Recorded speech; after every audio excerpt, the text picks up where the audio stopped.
I hold this up, I'm showing you the wrong side right now.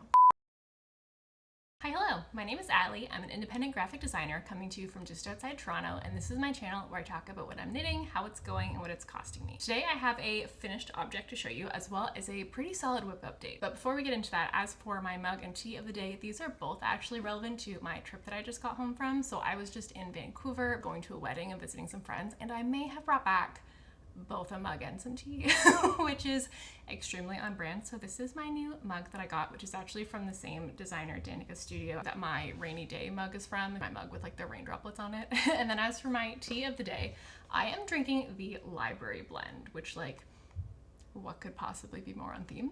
And so this is from the brand Murchie's, which I was just wandering around downtown Vancouver and I happened upon Murchie's and thought that I recognized it from my friend who lives in Vancouver's cabinet. Come to find out, it's actually one of Canada's oldest tea companies because it dates back to 1894. 18, that's wild.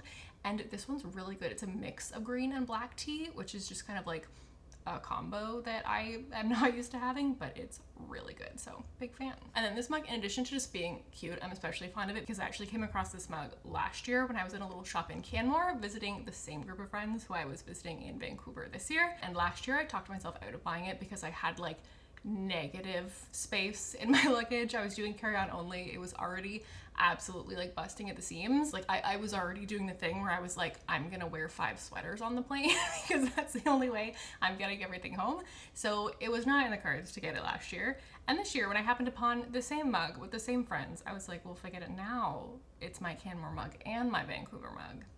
What a bargain. And now this is when I would usually tell you about what I'm wearing today, but what I'm wearing today is my finished object. So I think we just gotta get into FOs right now. First up though, I need to tell you about our sponsor for today's video, which is Craftsy. Craftsy is your online resource for all things creative. So whether you're looking to take online classes in knitting, crocheting, sewing, painting, cooking. So Craftsy courses have step-by-step demonstrations with expert tips and tricks, and they're adding new courses all the time. Basically, since I finished my colorwork sweater, I've been thinking more and more about like, I would really like to get into pattern design. I still really need to figure out what it is I want to design in the first place, but I feel a little bit blocked by just like the unknown of it all and just having absolutely no idea what this works. How do you write a pattern? How do you grade a pattern? All of these things. So I'm eyeing up their course, How to Say It, Pattern Writing for Knitters by Edie Ekman, which is almost 5 hours of content about how to do this process. And it's not just like a 5-hour dump on you. It's divided up into manageable chunks based on kind of how it makes sense to group the information together. And,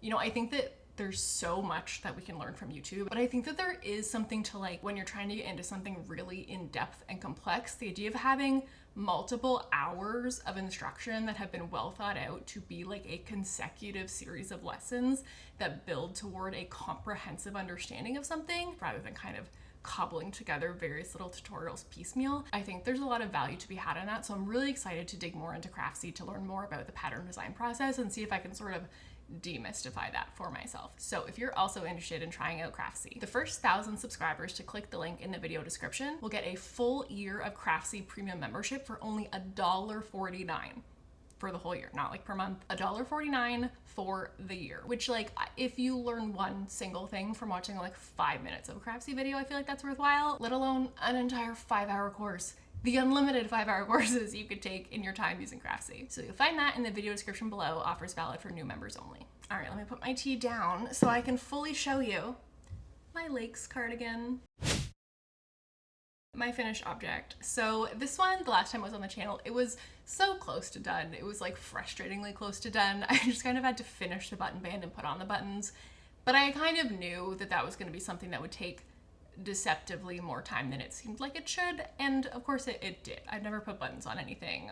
I didn't know how that was gonna go. I wanted to be really careful and do a good job, and here we are, finally complete. So before I get too far into this, let's do one last run of the project stats. So this is the Lakes Cardigan by Ozetta. This is a worsted weight pattern that accommodates up to a 60-inch bust, and I was knitting the size small. This pattern costs $6.50 US, and I knit this out of Nora Madara in the colorway Sake, which is the yarn specified in the pattern, but I knit it without the mohair that the pattern suggests that you use. This one was truly kind of a write-off on the finances front because in addition to this just being a pricey yarn to begin with, and I had to pay reshipper fees to even get it to Canada in the first place because, I mean, this yarn in this colorway seems to be sold out basically everywhere, but certainly everywhere I could find within Canada. And then again, because I was importing into Canada, duties, so many duties. So our grand total for this project was $374 Canadian, but I need to update that because I did manage to sell off some leftovers in a de-stash, but I don't yet actually know what the final numbers of that are because I did it through my Etsy shop, and until Etsy processes the payment and takes out all the fees and stuff, like I don't actually know exactly what that number is, but it's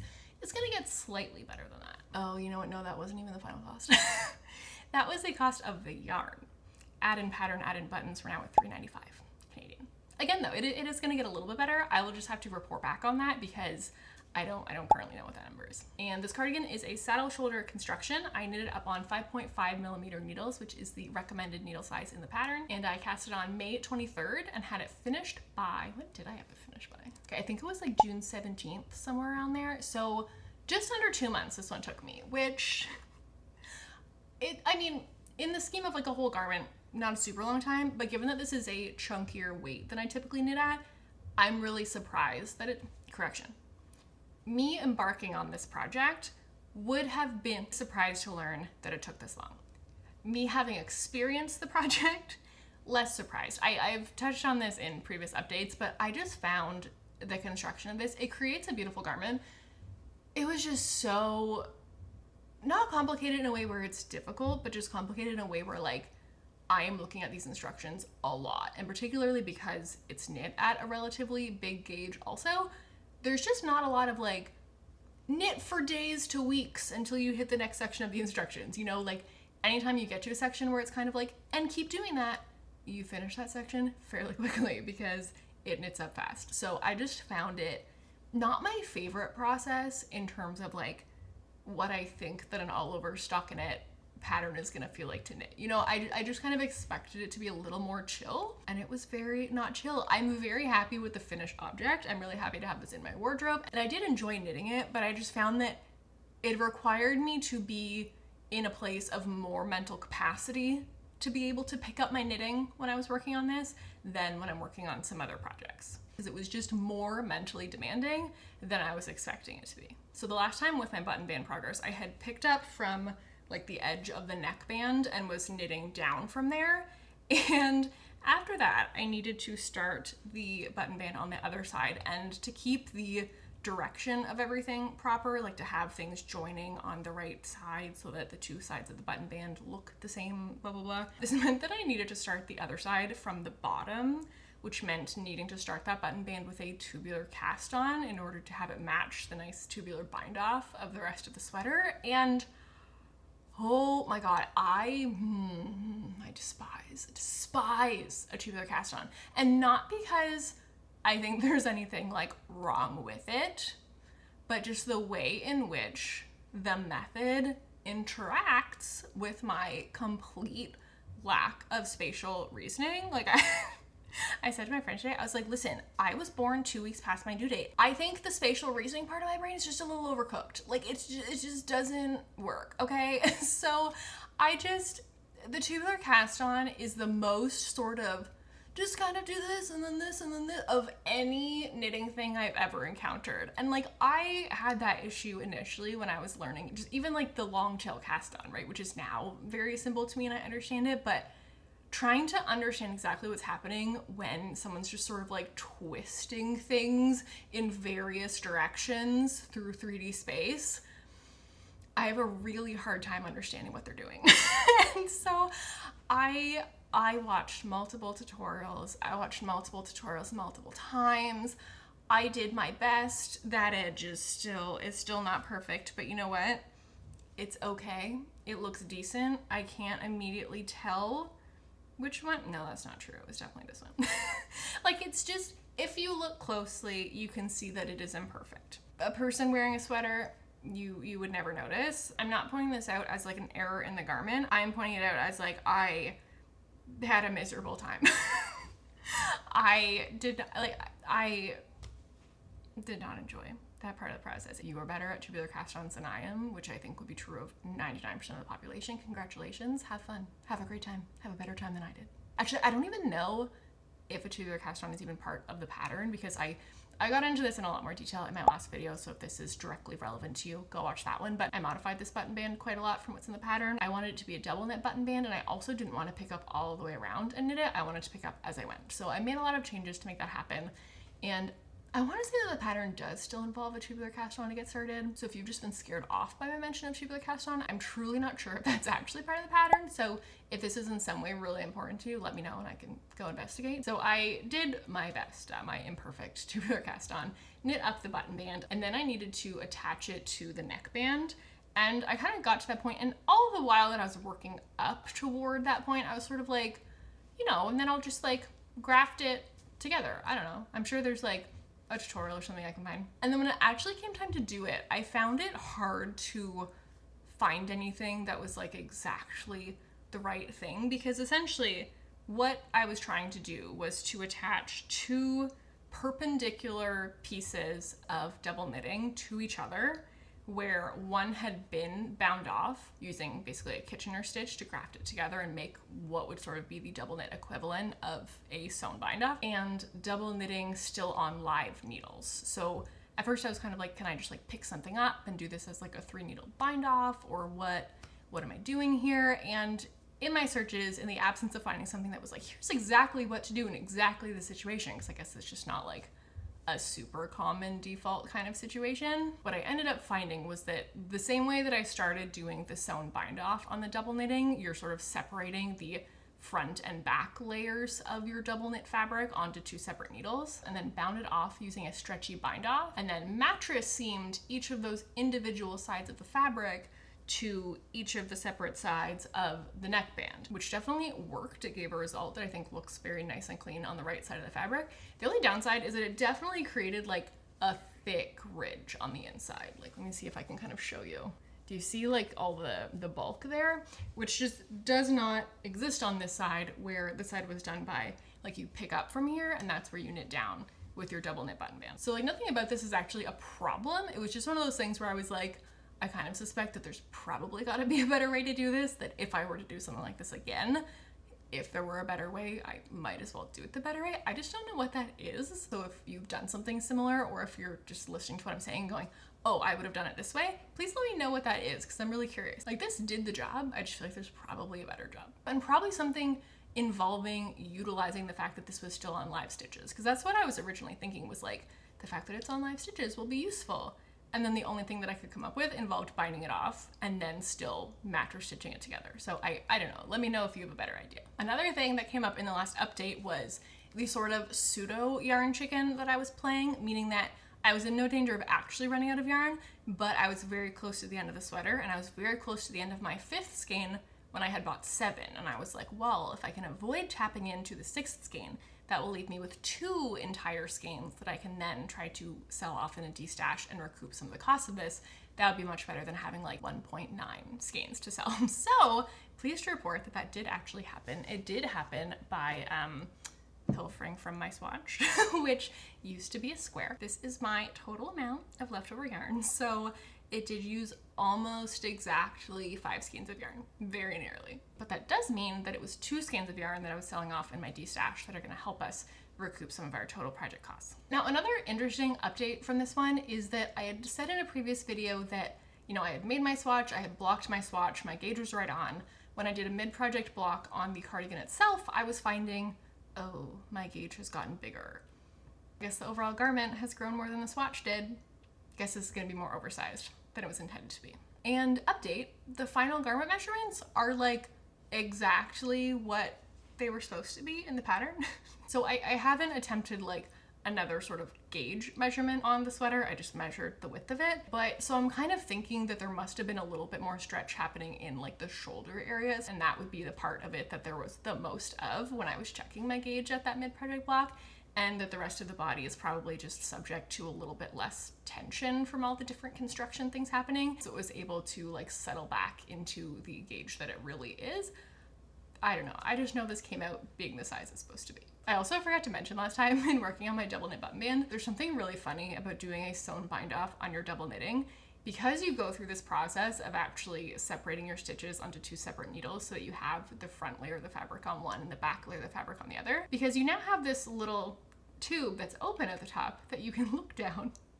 And when you look down it, you will see if you made any errors in your double knitting, if perhaps there were any stitches that you forgot to slip and knitted when you were supposed to slip. And so like looking down this tube, I could just see like, oh, there's one stitch there that's like connecting these two sides together. Oh, there's another one over there that's pulling these two layers of fabric together. It's just like a little report card of how many times your brain just like pieced out for a bit. I am also pleased to report that my Lakes cardigan did get some time being worked at on an actual lake. Here's me working on it in a boat on a lake. We love to see it. All right, let's show this thing off. Ta-da! Here it is in all of its glory. So you can see it definitely has a nice like oversized fit like this pattern is intended to. I love a long cozy sleeve, so I am very happy about how those turned out. Though I mean the main star of this feature, showing you the whole thing, is obviously the buttons. I had so much concern about, I don't like it when cardigan buttons do like pulling things and kind of are in like a wavy shape, you know? I was like, I want this to be a nice straight button band. And I did so much research and I did a lot of reporting on that research in my previous updates about this cardigan. And I feel like it really paid off. It's not perfect, but it's much, much closer to perfect than to the thing that I was afraid of it being. So this is so comfortably within the realm of I'm happy with it. I'm not even like talking myself into being happy with it, you know? I'm just like, oh my God, I made that? I made that thing with those buttons?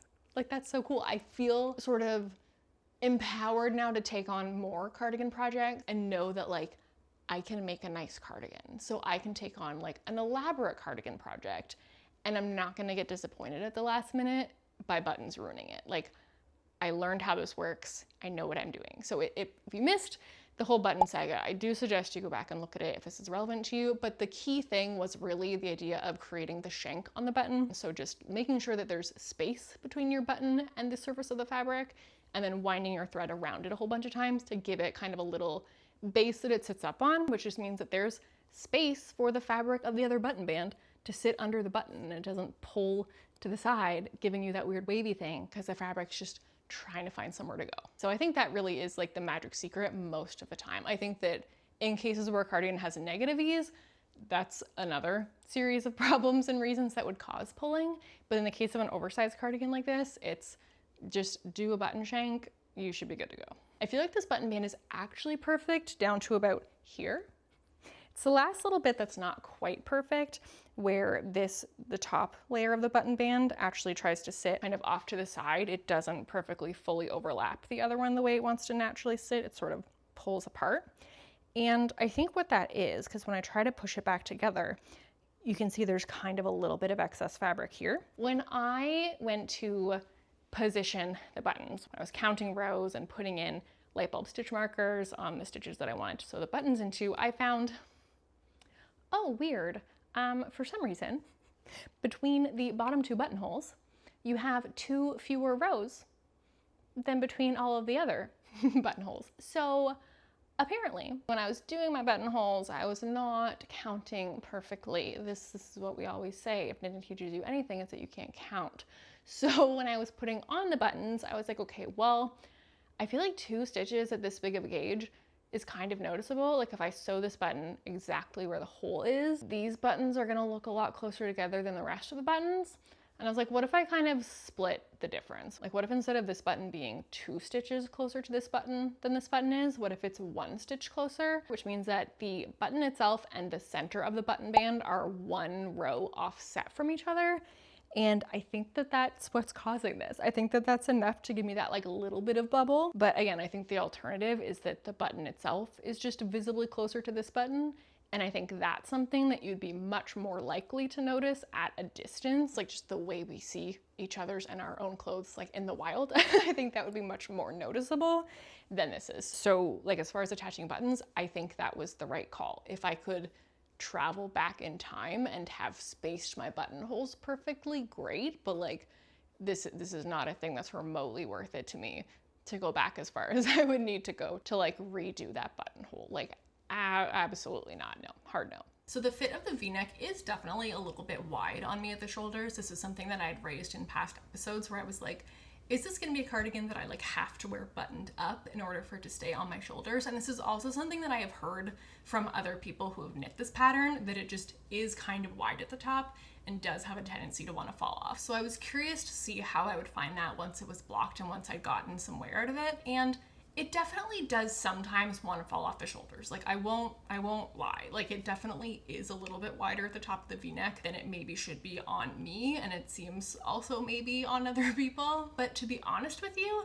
it hasn't been bugging me. Like I kind of wondered if that would be something that would bug me, especially when like, so my thinking was if that was a thing, I would just have to wear it buttoned up. But because of how deep the V-neck goes and how low the buttons start, it actually sometimes starts to kind of slouch when it's still buttoned. But if we're being honest, I think it's cute. Like I think that the cardigan is so kind of big and slouchy that it just feels natural for it to kind of do that sometimes. It just feels like big and oversized in a deliberate way. And I think that this is maybe also sort of supported by the fact that it very much has been like a summer sweater for me. So, I mean, if anyone was horrified by me including a thick gauge wool sweater in my summer knitting plans, I feel vindicated here, because in Vancouver especially, this got so much use. So like granted, yes, has it gotten less use at home?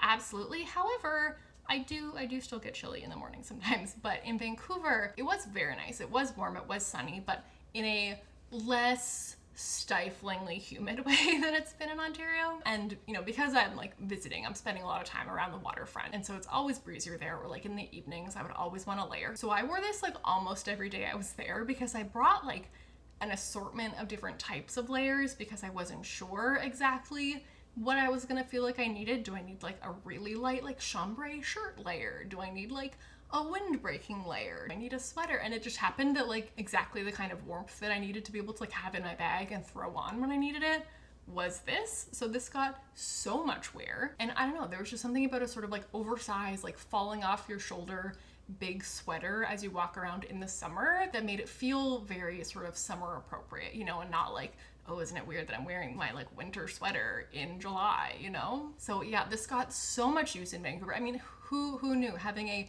neutral colored cardigan, useful, groundbreaking. But the thing that I really love about this sweater, and I mean, I think this is why Norma Darasake is sold out everywhere, is the fact that it threads this needle so perfectly of like 100% this functions as like a neutral gray sweater, right? It pairs with things in your wardrobe like a neutral gray sweater, but it's just so much more interesting than a neutral gray sweater. And the flecks of color make it so much more fun if you're wearing something neutral under it, but also if the color that you're wearing gets picked up in some of the flecks. Because there's so many different colored flecks, there's really high odds of that happening. So like I really love the way that this blue t-shirt looks under this cardigan and kind of picks up the blue flecks. I've also worn it with the red top underneath that picks up the red flecks. Like it's just really fun to combine with things, and it's just so much more interesting to me to wear than if I had this exact same sweater in like the color that you would get if you just fully averaged this out into a solid, you know? Also, I have to tell you, since I was wearing this sweater all over Vancouver,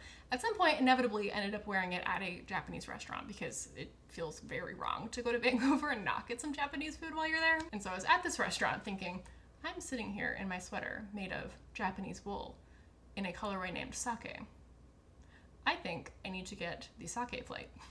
So obviously I did that, and the chocolate one was amazing. And the fact that I wore this like almost every day on that trip is all the more impressive to me, considering the broad range of activities that meant that I was a part of. So like this sweater was worn everywhere, from like out on a boat zooming through the ocean under a windbreaker, like just trying to keep me warm, to literally at a wedding, because it turned out that a lot of the evening was outside, and it just happened to be that this day was just the chilliest of all the days that I was there. And I just really hadn't like planned around this being a thing. I hadn't planned around needing a layer like that. So this was all that I had with me, and I was like, I mean, I would have liked to plan something like a little more formal to go with this, but like I'm freezing. So like it's gonna be what it's gonna be. And you know what? I was really impressed by how well this functioned in that context. Like, I'm not gonna pretend that it looks like formal, but I feel like for that wedding, for the dress code, I didn't feel out of place in it in the way that I feared that I would. So I was like, versatile. So at the time I'm recording this, it's been about 3 weeks, I think, since I finished this, and like I said, worn it quite a lot. And I feel like as far as wear so far, like it's holding up pretty well. I mean, there's the odd kind of like big pill that will kind of appear and I can pull it off easily, but I don't know, I got a lot of cautioning around Normodara, and it may be that is still going to prove accurate, but I feel like at least I've gotten a good like 10 or 12 wears out of it probably already. And so far I don't see anything unusual. I will keep reporting back on that when it pops up now and then on the channel, but as of right now I don't have any concerns. So all right, so now it's time to get into my new whip, which is the Ardent by Kindred Red. Oh my god, did I really stop this like 10 stitches into a new row? Why? You know, I'm actually gonna unknit those so I can try this on properly. It'll take me too long to knit the whole rest of the row. So let's first do some quick project stats. So this is a sport weight pattern that's designed to accommodate up to between a 60 to a 62 inch bust, just depending on how much of the recommended positive ease that you want. I'm knitting a size 3, but aiming for closer to the measurements of a size 2 for reasons we'll get into shortly. Now this is sort of a pricey pattern because it's from Pom Pom magazine, which costs 11 Great British pounds, or in my case, closer to $21 Canadian. And I'm knitting this in the recommended yarn, which is Kelborn Woolen's Mojave. And what is that yarn made of? I don't have any skeins with the ball band on me. Editing Allie might have to. But this is another yarn that I was not able to find in the colors that I was looking for within Canada. And this is a very bad time to not be able to find the things that you're looking for within Canada. So by the time we added in the yarn and we added in the duties, we were looking at $120 Canadian in yarn, and then we add in the pattern cost, and this whole thing is costing me about $140 Canadian. So this pattern uses intarsia color work to create the design, and it's knit flat and then seamed together. I think though the little sleeve ruffles are picked up and knit in the round, but I haven't gotten to that part yet. So let's look at what I've got. So honestly, when I hold this up, I'm showing you the wrong side right now. Honestly, when I hold this up, it looks like a lot of progress, but considering the fact that it's basically been like a month since I last recorded like a normal project update, this is not a lot of knitting for me for a month. This has been not a very good knitting month for me. Like honestly, if I had not had 2 long plane rides to work on this, there would not be even nearly this much of this. It's just been a very busy few weeks for me between this trip to Vancouver, and work has been really, really busy. And then someone had the wonderful idea to do a stash declutter series, which turned into a 2-part thing, which also turned into like, oh, what if I kind of vlog like every little part of the process? And here to tell you, vlog style videos, so much more work post-production. Like, and I say that as someone who I spend a lot of time on the post-production of my videos. I spend a lot of time editing. Nothing compared to those 2 stash videos. So if you haven't seen those videos of me organizing all my knitting stuff and that sounds interesting to you, please go watch them. I worked really hard on them. They kind of took over my life at a time when I did not have time for it to be taking over my life. So the result is that like something had to give, and it ended up that thing was knitting. I did not do a ton of knitting, and this one kind of suffered a similar problem that the Lakes cardigan did at one point. So like this one is knit bottom up. So like I started that bottom seam, got to just basically knit a rectangle for a really long time. It was really nice. And then I hit this like neck hole that is now in existence, which just like so many increases and decreases and short rows, a lot of that shaped using short rows. So basically once I hit that point, I just kind of had to be following instructions more than I'd had to and paying attention to that a lot more than usual. And so it was the same thing as with the Lakes cardigan, where it was like, maybe if I were at a different part of a different project, I would knit right now with this half an hour I have, but on this project at this exact point, it's not really how I want to spend half an hour. I feel like I would rather wait until I have more time to sink into it. And so the result is less overall knitting. So I'm glad that I'm now at a point where I'm kind of back to being able to just knit a rectangle. But I say that, and yet I haven't knit in like 4 or 5 days at all, because work has just been like absolute mayhem. And again, combined with trying to finish up my stash series, the day I'm recording this is the day before part 2 of that stash series goes up. So I've had a lot of kind of finishing kind of stuff to do with that in the last several days, and it's just, I'm tired. So not a lot of knitting has happened, but because it's been so long since my last regular project update, at least I do actually have something to show for it. I will say I've really enjoyed working with this yarn, which typically sort of plant-based fibers aren't my favorite. Wool is always going to be my favorite thing to knit with. But there is something about this one that working with it, at least the bright yellow, I guess because it's dyed, it's more treated than the natural color is. It's so like buttery soft, like just the feeling of the yarn like moving through your fingers while you're knitting with it.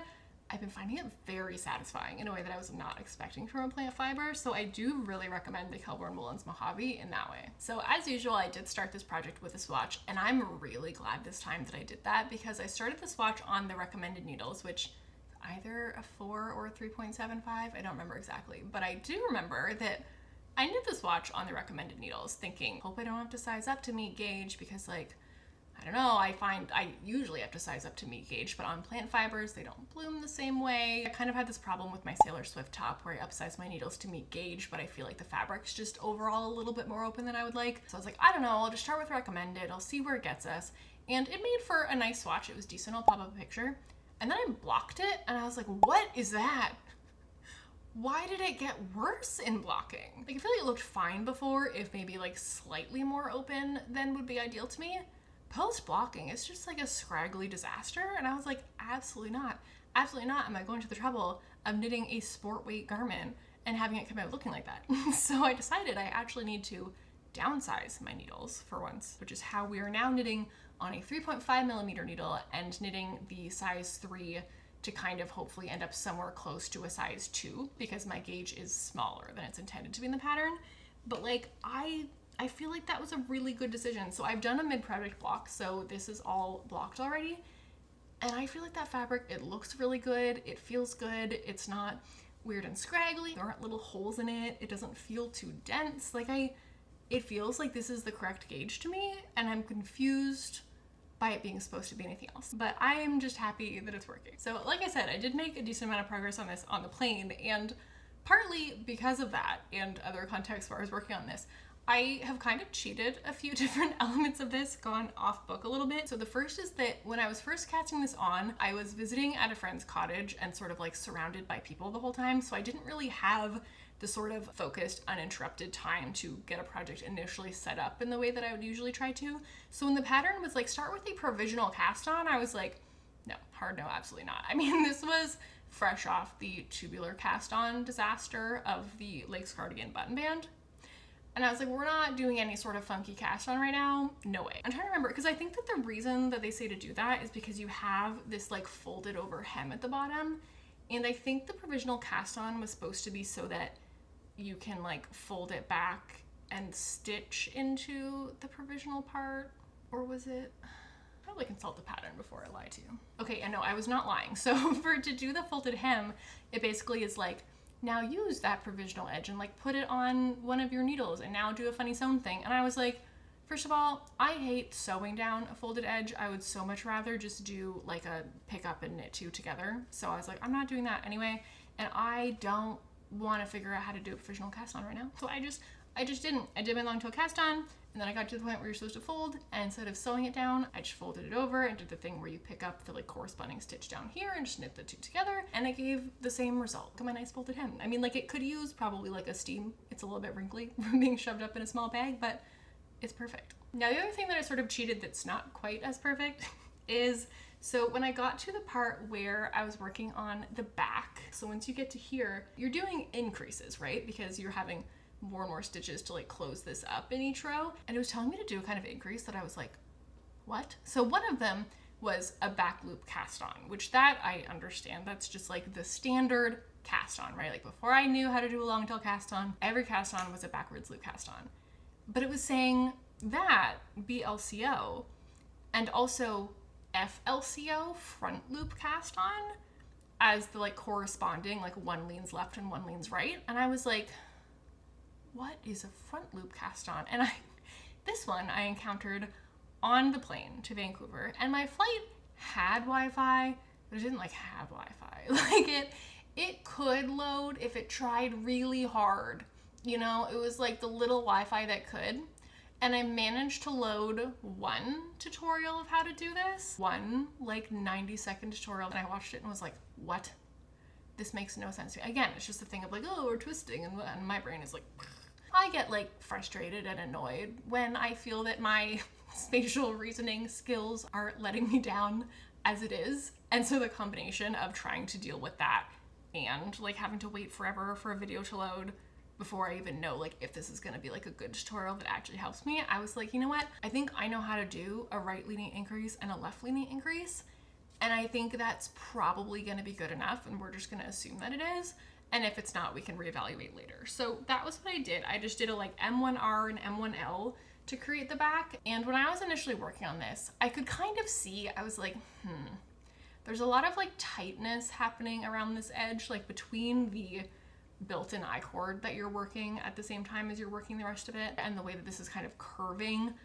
I suspect that it must be true that a backwards loop cast on, or whatever a front loop cast on is, which I no idea, whatever opposite version of that is that I could not wrap my head around, that would just be introducing more yarn, right? Because when you do an M1R, you're just picking up the bar that's already there and working within that, whereas when you're doing a loop cast on, you're wrapping your yarn all the way around your needle, you're introducing all of that new yarn.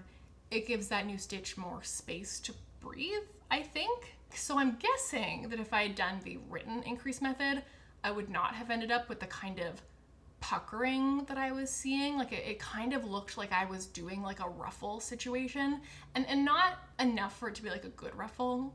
Like kind of if I was like trying to figure out how to do a ruffle and like hadn't gone hard enough on increases, that was kind of the look of it. And I was like, is this gonna, I don't know, but also I'm trapped on a plane and I would like to be knitting. So like, I think I just knit this and I hope that it blocks out. And if it doesn't block out, then I'll rip back, but like, I might as well be entertained for this plane ride. So that was kind of the logic I decided to go with. So when I got home and I finished the entire neck hole, I decided to do a mid-project block to see like, can I stretch this out enough? Because the real limiting factor is that I-cord along the edges. And I mean, the pattern says like, make sure you do the I-cord part loosely so as not to like deform things. But I'm like, I've never knit anything loosely in my life. Me knitting things loosely is still me knitting tighter than most people, I think. So, you know, I did my best. My best probably was not good enough, but I used some blocking pins. I pulled at the I-cord fairly aggressively. I really wasn't pulling it all on the broader fabric of the garment. It was really just along that I-cord edge that I was like, can you please just allow these spots where these new stitches have been added in to have just a little bit more breathing room? And I feel like that was a success. Like, I think you can like a tiny bit kind of see that maybe those stitches don't have as much room as they could have had if I had done that a slightly different way. But like, I feel like it looks pretty good, especially like that's the back, right? Like it goes like this. I think we're golden. I think it's fine. So between the thing with the provisional cast on and not wanting to sew down the folded hem and also just substituting different increases and decreases, this project has been a fun sort of like, I think it's just shown me how far I've come in my knitting, that I feel like I can kind of just make these like executive decisions of like, I don't want to do that. I know a way to do that I'd rather do it. And it gives me the same result. I mean, in the case of the increase, it's not quite the same. That was one that was a little bit more like adventurous knitter me. But I feel like the others are like, no, that's like experienced knitter me, knowing how I like to do things and having the ability to make those substitutions when I want. So that's just been like a fun part of this project to me, is feeling empowered to be like, no thank you to techniques that I don't like, and feeling empowered to make those substitutions. Like I said, there were a bunch of short rows involved in the shaping of that neck, and I am pleased to report that yes, my Lakes cardigan did, I think I can officially now say, teach me fully all the way how to do German short rows. Because I said in a previous update, like, wow, I've had to do them so many times in this that I actually haven't had to re-look it up each time. Like, they've been close enough together that I've been able to sort of find it in the back of my brain and just remember how to do it in a way that I've never previously been able to. I always had to sort of relearn German short rows every time. And when I got to them in here, I was like, oh my God, I know how to do them. I know how to do this. I don't have to watch a tutorial. And it is my favorite thing to not have to watch a tutorial. This is how I make mistakes that I have to rip back on, because I sometimes like to think I maybe remember how to do something, so I don't want to watch a tutorial, and then I don't remember and I make a mistake. But I really did remember, and I was very pleased about it. So as much as I did kind of gripe about the complex construction of this, I do feel like I gained something valuable there in like officially cementing the German short row into my long-term memory. So when I was working on this, starting from the bottom, I felt like the length of this flew like so much faster than I expected to working at this gauge. I was like, this is gonna take me forever. And it really came together a lot more quickly than I expected it to. I think in part just because it was so mindless to work on that it was really good. Like, I only have half an hour today. Well, I might as well work on it kind of knitting, you know? And then, much like the Lakes cardigan, it really slowed down once I hit this part. Like I said, having to really follow instructions, pay attention to what I'm doing, count rows, things like that. But I'm now back to the part where it's smooth sailing. But again, unfortunately, this week has just been like mayhem. So I'm looking forward to getting to carry on with this and just kind of knit straight from here. And even simpler than the back of the pattern looks, because I've decided that I don't want to do what the pattern is doing on the back. I'm just trying to replicate what the front is doing. So I have done my color change and it's just straight down from here. And then I get to pick up and knit ruffle sleeves. And I think, again, I think those are in the round. Please tell me they're in the round. And assuming that they are in the round, I think that'll just be a really nice way to get to end this project, because of course this is knit flats. So I've been having to alternate knit and purl rows, and just to be able to knit just like stockinette in the round for a while. And like this was knit flat. So I haven't had stockinette just in the round that wasn't like sleeves. I don't like knitting small circumferences. And these sleeves, like, yes, they are sleeves, but because they're ruffly, it's gonna be a lot of stitches on the needle. So it'll actually be a proper, like, not small circumference knitting around. So I'm very much looking forward to that part. So yeah, that's my progress so far on my Ardent top. I truly thought that I would be farther along on this by now, but you know, life happens. I have some of the top, which is better than none of the top. Will I get to any more of my summer knitting plans this year? At this point, probably not, but I think this is really cute. I'm excited about how this is coming along. The front seam between the two colors is looking a little bit scraggly, but the pattern does have you like go up there with a crochet hook to close that up anyway, because I think it knows that the intarsia of it all is going to be a little bit imperfect. I've used intarsia in other projects and not really had an issue, but I think that it's just the nature of this being like one straight vertical line rather than intarsia is usually kind of like drawing out different shapes. And so it's not such a straight line that makes the sort of variance in the stitches on the edges so obvious. And it's also usually in wool, which again is just a little bit more forgiving and blocking. So I'm looking forward to kind of polishing that up a bit in the finishing touches of this, but I don't think it's bad either. So that's it for right now on the Ardent top by Kindred Red. So in my stash declutter and organizing series, I had mentioned that I'm on like a yarn no buy or low buy, like only exception being if I go to a yarn festival, and there's one that I think that I might go to later this year, but it's all very TBD. Anyway, point being, I am not buying yarn online right now, so pleased to report that's still going strong. The other exception that I had in place was actually Vancouver, but I actually did not buy any yarn in Vancouver, which is in part because I was thinking I will probably buy yarn when I'm meeting up with Lauren in Vancouver, but that actually didn't end up being able to happen. Lauren wasn't feeling good that day, so it just didn't work out. But despite the fact that I didn't go yarn hopping like I initially thought that I would, the yarn found me. Like, I ended up at a few different just like little markets, and everyone had yarn here, yarn there. Oh, the silk shop on Granville Island has all this beautiful yarn. Like, there's no shortage of yarn in Vancouver everywhere you look. So I still feel like I deserve a little bit of credit for not buying any yarn there. There was one at the silk shop that it tempted me from like a color and a texture perspective. I will pop it in here for reference, but I just could not come up with what I would do with that thick of a silk yarn. I struggled to come up with what is the kind of garment that I would want that would be as drapey as silk is, but that would be that thick. Like, I love how like shiny and luxurious it feels, and I'm obsessed with the color, but like, what is that garment? And I could not come up with an answer at all, even over like multiple days. Like, I had an opportunity to go back to get it, and I was just like, if I still have zero ideas, maybe it's not the time to get this yarn, so I didn't get this yarn. All right, that's all I've got on the knitting front today, so let's get into some off the needles. Now, again, because life has just been so busy lately, I do not have a reading update for you. I have nothing of note to report on that front, except that, actually, this sort of, this will be our small business shout out of the week.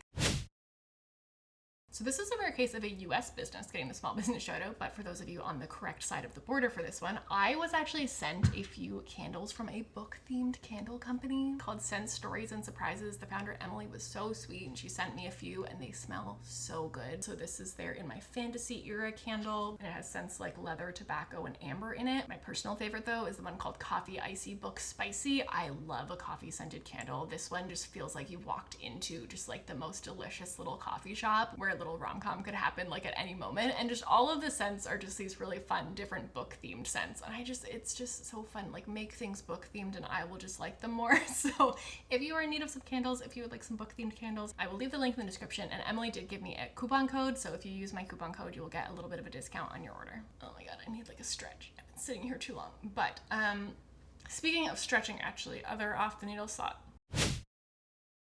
I've started going to yoga like every single weekday for the last like week and a half, and here's the thing that I find so deeply annoying, which is that like multiple times I've tried to get into a routine of going to a yoga class like a couple times a week. I found this like next to impossible to maintain. It just felt like it was always getting in the way of me being able to have other plans, or just like, no, I'm too busy on this day to do that or whatever. And then I was thinking like, man, the time that I really felt the best and was having really an easy time sticking to a consistent exercise routine was right when COVID lockdown hit. For the 6 months prior to that, I've been going to yoga classes every single weekday in the middle of the day, like as a break from work. And at first I was like, yeah, but I couldn't, like that wouldn't fit into my schedule now. And then I was like, well, my schedule doesn't really look that different than it did. I made it work then, like maybe I should just try it.